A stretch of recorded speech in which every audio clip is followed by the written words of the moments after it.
Have you ever feared that anything you do, or anywhere you go, has a darker side to it? Well, get ready for this one true scary glitch in the Matrix story.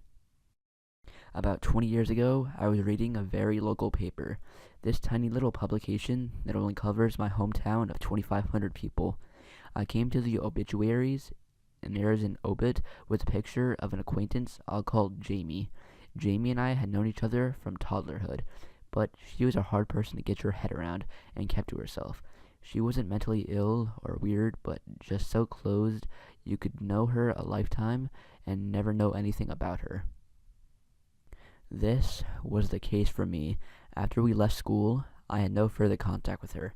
There was no suggestion of how she died in the listing, and we were only 25 or so at the time. Unfortunately, I never paid any attention to the funeral details because we weren't close enough for me to attend.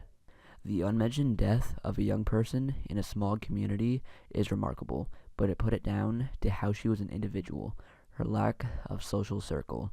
Another one of our friends died in a pretty awful way not long before, and within hours the whole town knew, which compounded this odd sense of why isn't anyone talking about this? A couple of weeks later, Jamie's first cousin died in a way that garnered national attention. Can't say much about this because it was a unique event and would give away identifying info. Everyone was talking about it. An older friend and I were discussing the cousin's death, and I said what a blow it was, given the family had also just lost Jamie so recently. The friend said I hadn't heard she died. I told her when it was and about the obit. My friend was puzzled too. Jamie sometimes wandered past my friend's mother-in-law's house, but she couldn't recall seeing her in a while. Frustratingly, I had no way to check this with anyone.